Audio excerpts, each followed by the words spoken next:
जय श्री राम, जय माँ दुर्गा। आप सभी को विजयदशमी की हार्दिक शुभकामनाएं।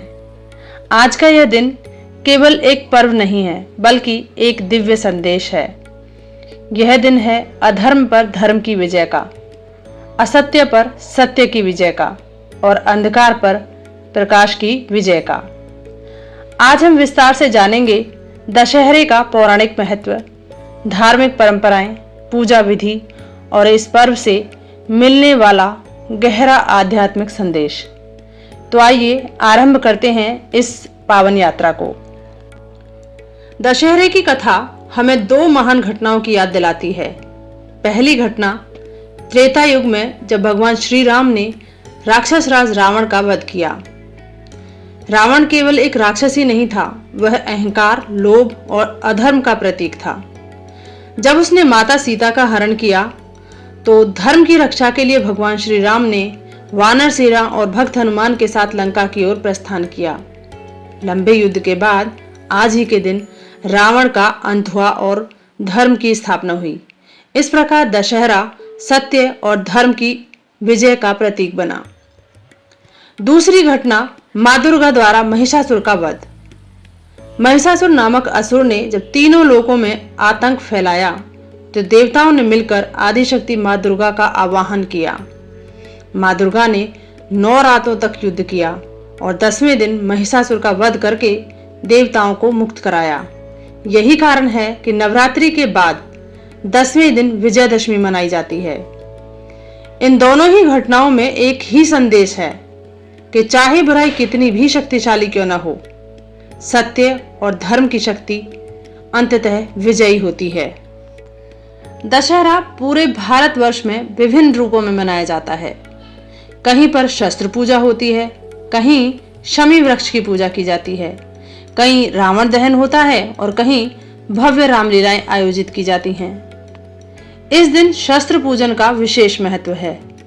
योद्धा और क्षत्रिय वर्ग इस दिन अपने शस्त्र अस्त्र की पूजा करते हैं, क्योंकि माना जाता है कि यह दिन विजय और साहस का प्रतीक है। शमी वृक्ष की पूजा की परंपरा बहुत पुरानी है। कहा जाता है कि पांडवों ने अज्ञातवास के दौरान अपने शस्त्र शमी वृक्ष में छुपाए थे। विजयदशमी के दिन जब उन्होंने उन्हें पुनः प्राप्त किया तो उन्हें विजय प्राप्त हुई। इसी कारण शमी वृक्ष की पूजा करके लोग अपने जीवन में विजय की कामना करते हैं। रावण दहन भी दशहरे का एक प्रमुख आकर्षण है। विशाल मैदानों में लाखों लोग एकत्र होकर रावण, कुंभकर्ण और मेघनाथ आदि की प्रतिमाएं जलाते हैं। यह केवल एक उत्सव नहीं, बल्कि हमें यह याद दिलाता है कि अहंकार, अत्याचार और अधर्म का अंत निश्चित है। दशहरे के दिन प्रातःकाल स्नान करके स्वच्छ वस्त्र धारण करें। घर के मंदिर में भगवान श्री राम और माँ दुर्गा का पूजन करें। शमी वृक्ष को प्रणाम करें और उसकी पत्तियों को घर लाकर सम्मान पूर्वक रखें। इस दिन एक सरल मंत्र का जाप अत्यंत फलदायी माना गया है। ओम ऐं ह्रीं क्लीं चामुंडाय विच्चे।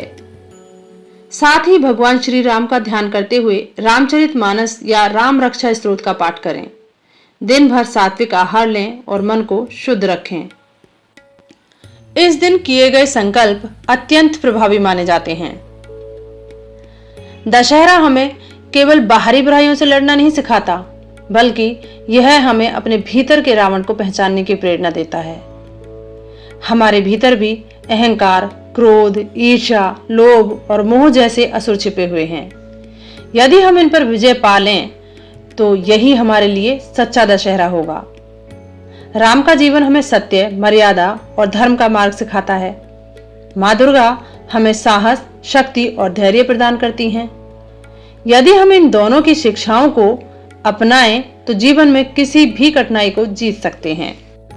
आज हमें यह संकल्प लेना चाहिए कि हम अपने भीतर के रावण का दहन करेंगे।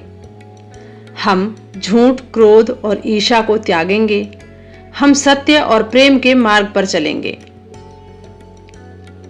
आज का यह दिन हमें सदैव याद दिलाएगा कि चाहे अंधकार कितना भी गहरा क्यों न हो, अंततः प्रकाश की ही विजय होती है। चाहे बुराई कितनी भी बड़ी क्यों न हो, सत्य और धर्म की शक्ति उसे नष्ट कर देती है। आप सभी भक्तजनों को दशहरे की हार्दिक शुभकामनाएं। माँ दुर्गा और प्रभु श्री राम आपके जीवन से सभी बुराइयों का नाश करें और आपके घर में सुख, शांति और समृद्धि का वास हो। जय श्री राम, जय माता दी।